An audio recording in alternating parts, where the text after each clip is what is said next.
அந்த சர்ச்சில் பேசி முடிச்சுதான் பாஸ்டர் கிட்ட சொல்லுவேன், ஐயா பின்னாடி கொஞ்சம் இந்துக்கள் இருக்கிறாங்க, நான் போய் கொஞ்சம் அவங்கள பார்க்குறேன் பேசுறேன். ஐயா அப்படியா, சரிங்கய்யா. அங்கே போயிட்டு இப்போ நமஸ்காரம் சொல்லிட்டு என் புஸ்தகம், சிடி, வீடியோ, கேசட் எல்லாம் ஃப்ரீயா ஒரு செட்டு. ரொம்ப சந்தோஷம் நீங்கள் வந்ததே, தொடர்ந்து வாங்க, இந்த சர்ச்சுக்கு தவறாமல் வாங்க, ஏசப்பா அவங்கள ஆசீர்வதிப்பார் அப்படியெல்லாம் சொல்லி அவங்களுக்கு தலைமையில கை வச்சு ஒரு ஜெபம் பண்ணி சந்தோஷமா அனுப்பி வைப்பேன். அப்ப என் கவனமெல்லாம் எங்க இருக்குது? புத்த ஆத்மா பிடிக்கணும். ஆவிக்குரியவர்கள், கர்த்தருடைய பிள்ளைகள் ஏற்கனவே சபையில இருக்கிறார். நீங்கள் எல்லாரும் பாக்கியம் பெற்றவர்கள். இந்த வருஷம் முடியறதுக்குள்ள இந்த இடமெல்லாம் நிரம்பணும், இந்த சென்ட்ரல் இருக்கிற இடமெல்லாம் நிரம்பணும்னா அது உங்க கையில் தான் இருக்குது. ஆத்துமாக்களை ஆதாயப்படுத்தி கொள்ளுகிறவன் ஞானவான், அவர்கள் ஆகாயத்திலே சூரியனை போல பிரகாசிப்பார். பரலோகம் பாஸ்டர் பாராட்டுவார், ஆனா அவங்களுக்கு கிஃப்ட் கொடுக்க போறது பரலோகத்தில் ஆண்டவர் தான். அப்ப ஆண்டவருடைய உள்ள சந்தோஷப்படும்படியாய் உயிர் தேர்ந்த ஆண்டவரை நாம் ஆராதிக்கிறோம். நம்ம அந்த கிரியை செய். இதோ நான் சீக்கிரமாய் வருகிறேன், அவனவன் கிரியைக்கு நான் அளிக்கும் பலன் என்னோடு கூட வருகிறது என்றால் அதிலே முதல் கிரியை ஆத்தும ஆதாயமாக தான் இருக்க வேண்டும். கை தட்டி கர்த்தரை ஸ்தோத்திரம். Amen. Praise the lord. Hallelujah. சர்ச்சில் பாட்டு பாடி பிரசங்கம் பண்ணாதான், அல்லது ஓப்பனர் மேடையில பிரசங்கம் நற்செய்தி சொன்னாதான் ஊழியம் என்று நினைக்கவே கூடாது. 41 வருஷமா நான் ஊழியம் செய்யறேன். சர்ச்சில், மைதானத்தில், திறந்த வெளி ஹீலிங் குருசேட், நற்செய்தி கூட்டங்கள், சபைகளிலே உயிர் மீட்சி கூட்டங்கள், உபாச கூட்டங்கள், குடும்ப ஆசீர்வாத கூட்டங்கள், இதெல்லாம் நடத்தினாலும் நான் தனியா பஸ்ல போனாலும் ட்ரெயின்ல போனாலும் அங்க இருக்கிறவங்களுக்கு சுவிசேஷத்தை அறிவிக்க சந்தர்ப்பம் பார்த்து கொண்டே இருப்பேன். நான் போய் சேர வேண்டிய இடத்துக்கு சேரத்துக்குள்ள எப்படியாவது அவங்களுக்கு இயேசுவினுடைய அன்பை, அவர் ரட்சிப்பை, தனித்தால் ஊழியம், அதுக்கு தான் பேர் சொல்லிட்டு என்கிட்ட இருக்கிற புஸ்தகமோ கைப்பிரதியோ சீடியோ ஏதாவது ஒன்று கொடுத்துட்டு இதை போய் படிங்க அல்லது போட்டு பாருங்க அப்படி சொல்லிட்டு என் இடத்துல போய் இறங்கிட்டு. அப்போ அதை கர்த்தர் பார்க்கிறார். ஆமென். ஹல்லேலூயா. கர்த்தர் பார்க்கிறார். நீங்கள் ஆத்துமாக்களை ஆதாயப்படுத்துகிறதை கர்த்தர் பார்க்கிறார். இந்த வருஷம் செய்யணும். விசுவாசிகள் ஒவ்வொருத்தரும் குறைஞ்சது ஒரு ஆத்மா. நான் ஒன்றும் ரொம்ப கஷ்டமா சொல்லலையே, ஒரு மாசம் கூட ஒன்றும் முடியல. இதுக்கு நீங்க செய்ய வேண்டியது என்ன தெரியுமா? முதல்ல ஜெபம். எல்லாரும் சொல்லுங்க. புதுசா ஒரு ஊழியக்காரர் வந்தாரு, யாரோ அவர் சொல்லிட்டு போனாரு, ஒரு வருஷத்துக்கு ஒரு ஆத்மாவனா சபைக்கு கொண்டாடினாரு.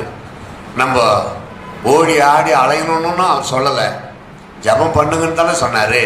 ஜெபம் பண்ணலாமே. ஆண்டவரே, இந்த வருஷம் முடியறதுக்குள்ள என் சார்பில் ஒரு ஆத்மா நான் சபையில் கொண்டு போய் நிறுத்தணும், எனக்கு காட்டுங்க, எனக்கு உதவி செய்யுங்க. இதெல்லாம் சிறுபிள்ளைத்தனமா கேட்கணும். ஆண்டவர்கிட்ட கேட்கணும். உங்கள் வாட்ஸ்அப்பு முடியக்கூடாது, கண்டினியூவாக இருக்கணும்னா இந்த செய்தியை 15 பேருக்கு அனுப்புங்கன்னா உடனே அனுப்பிவிட்டுறோம்ல. அதெல்லாம் மட்டும் உஷாரா. நீ பரலோகத்தில் பெரிய ஆளாக இருக்கணுமா? ஒரு 2 ஆத்மா ஆதாயப்படுத்தும் மகனே மகளே, அழிந்து போகிற நரகத்திற்கு போகிற ஆத்மாக்களை பரலோகத்துக்கு கொண்டு வரதுக்கு நீ ஒரு சின்ன ஸ்டெப் எடுத்திருக்கிறியா? ஸ்தோத்திரம், அல்லேலூயா. எல்லாம் நீ நல்லா இருக்கிற. வெறும் கையோடு என் சமூகத்தில் வரலாகுமா? வெறும் கையோடு வராதே, ஆத்மாக்களோடு வா. அதான் ஆண்டவருடைய அங்கலாய்ப்பு. வருத்தப்பட்டு பாரம் சுமக்கிறவர்களே, நீங்கள் எல்லாரும் என்னிடத்தில் வாருங்கள், நான் உங்களுக்கு இளைப்பாறுதல் தருவேன். நம்ம அதோட நிறுத்திக்கிறோம். அப்பா, எனக்கு ஆண்டவர் இளைப்பாறுதல் கொடுத்துட்டாரு அப்படின்னு. அந்த வசனத்தின் தொடர்ச்சி பாருங்க.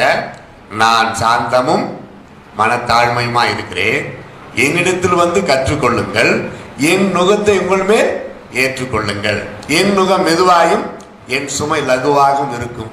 இது என்ன அர்த்தம்? நம்ம பாவ பாரம், உலக பாரம், கவலைகள் எல்லாம் எடுத்துட்டு அவர் ஒரு பாரத்தை தருகிறார். அதுதான் ஆத்தும பாரம். கையை தட்டி எல்லாரும் ஆமென். ஆத்தும பாரம் இல்லாம ஊழியம் செய்யவே முடியாது. வீட்டில் நல்லா தமாஷா பேசலாம், மனைவி பிள்ளைகள்கிட்ட விளையாடலாம், வந்திருக்கிற சொந்த பந்தங்கள்கிட்ட காமெடி பண்ணலாம், அது வேற டைம். அது வேற டிபார்ட்மெண்ட். ஆத்தும பாரம் அப்படின்னு ஒண்ணு என் உள்ளத்துல ஆவியானவர் அந்த துக்கத்தோடு ஜெபிப்பார்.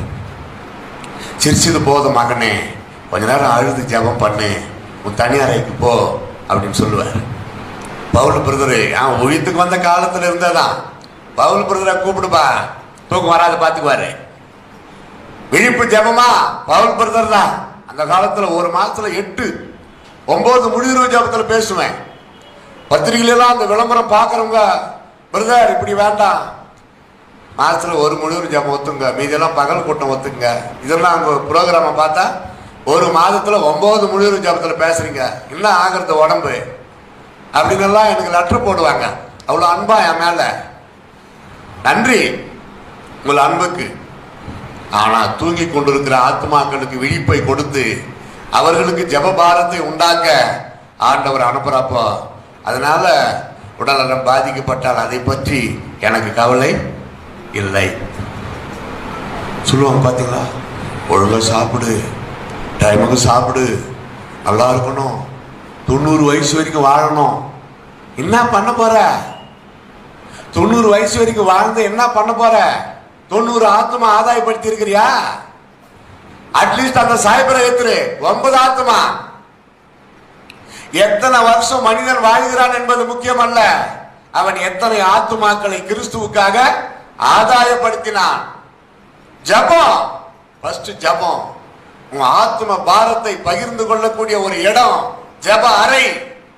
கண்ணீர் விடு, அழு, ஆத்ம பாரத்தோடு கேளு. கொஞ்சம் நியூஸ் பாரு. என்னத்தையோ பாக்குறோம், நியூஸ் பாருங்க. 3 வயசு குழந்தைய கெடுக்கிறான்னா உங்களால கிரகிக்க முடியுதா? நம்ம இந்தியாவில் குழந்தை தெய்வீகம். நம்ம குழந்தை யாராவது அப்படி பண்ணா எவ்வளவு வேதனை படும். அதுக்கு என்னன்னே தெரியாது, எவ்வளவு வேதனை பாருங்க. அதை நினைச்சு அழாம இருக்க முடியுமா? தேவ சமூகத்துல ஊழியர்களை கொளுத்துறாங்க. ஒரு பக்கம் பைபிள் வாக்குத்தத்தம் நிறைவேறுகிறது. ரத்த சாட்சியாய் கணக்கு, ரத்த சாட்சி கணக்கு பூரணப்படணும். நான் ரத்த சாட்சியை பற்றி ஒரு 10 செய்தி வச்சிருக்கிறேன். அதை பேச பேச பேச உங்களுக்கு இன்னைக்கே நம்ம ரத்த சாட்சியா மறிக்கலாமான்ற ஆசை வந்துடும். ஏன்னா நிறைய பேருக்கு ரத்த சாட்சினா பயம். 20 முறை போயிருக்கிற மலேசியாவுக்கு. அதுல ஒரு முறை அப்போதான் பிளைட்டை விட்டு இறங்கி அங்க போறேன். அங்க வந்து கொண்டு போயிட்டாங்க. நாளைக்கு தான் மீட்டிங் நினைச்சேன். குளிச்சுட்டு ரெடி ஆகுங்க ஐயா, இன்னைக்கே நீங்க பேசணும்னாங்க. இன்னைக்கேவா? நாளைக்கு சொல்லக்கூடாதா? இன்னைக்கு ஒரு ரெஸ்ட் எடுத்து நீங்க பேசிட்டு சாப்பிட்டு போய் ரெஸ்ட் எடுத்துங்க, நாளைக்கு சாயந்தரம் வரைக்கும் ரெஸ்ட் தான்ட்டாங்க. முதல் செய்தி ரத்த சாட்சி. ஆண்டவர் எவனார்? கூட்டமெல்லாம் முடிஞ்சுதான் அவங்க சொன்னாங்க, ஐயா வந்ததும் வராதுமா, இதான் பிளஸ்ஸிங்கா ஆசீர்வாதமா வாக்குத்தத்தம் சொல்லி பேசுவாருன்னு பார்த்தா ரத்த சாட்சியை பற்றி பேசுறாருன்னு நீங்க பிரசங்க ஆரம்பிச்சப்ப முறுமுறுத்தான் ஐயா.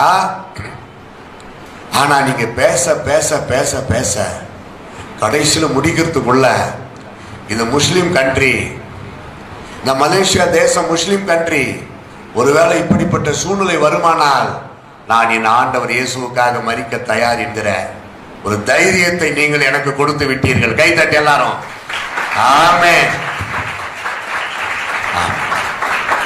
ஒரே ஒரு வாழ்க்கை, ஒரே ஒரு வாழ்க்கை. யோசித்து பாருங்க, கொஞ்சம் கணக்கு போட்டு பாருங்களா. அவனை எத்தனை நாளைக்கு இறக்க போறோம்? ஒரு 60 வயசு ஆனவங்க கணக்கே போடுவான. கிரேஸ் பீரியட்ல ஓடுதுன்னு அர்த்தம். கிரேஸ் பீரியட்ல ஓடுது. இன்சூரன்ஸ் எல்லாம் கட்டி முடிச்சிட்டு பிறகு ஓடுமே காருங்க, அது எத்தனை நாளைக்கு ஓடுமோ அவ்வளவுதான் கணக்கு. இங்க பிரேக் போட்டா அங்க போய் நிற்கும். அது போலதான் 60 வயசு ஆனவங்க வந்து இனி வாரத்தை மாதத்தை வருஷத்தை கணக்கு போட முடியாது. எனக்கு இப்ப 62 வயசு ஆகுது. பார்த்தா அப்படி தெரியலன்னு சொல்றீங்க, நானே சொல்லிக்க வேண்டியதுதான். 50 வயசு ஆனவங்க ஒரு கணக்கு போடுங்க. அப்படி ஒன்றும் ரொம்ப கிடையாது. 40 ஏதோ கொஞ்சம், 30 உனக்கு கொஞ்சம். ஆனா மரணம் வாலிபர்களை விட்டு வைக்குதா? வாலிபர்கள் மரிக்கிறார்கள், சிறு பிள்ளைகள் மரிக்கிறார்கள், வயதானவர்கள் மரிக்கிறார்கள். பாவி பாவம் செய்து கொண்டு 100 வயது வாழ்ந்து பலன் என்ன? பிரசங்கில சொல்றாரு. பிரசங்கி புக்கை படிக்கலாம் ஒரு நாளைக்கு, வாழ்க்கை வெறுத்துரும். பாவி பாவம் செய்து கொண்டு 100 வருடம் வாழ்ந்து பயன் என்ன? தேவனுக்கு பயந்து அவருக்கு முன்பாக பரிசுத்தமாய் வாழ்கிறவர்கள் நன்றாயிருப்பார்கள். கிறிஸ்துவினுடையவர்கள் பிழைத்தாலும் மரித்தாலும் கிறிஸ்துவோடு இருக்கிறார்கள். ஆமென்.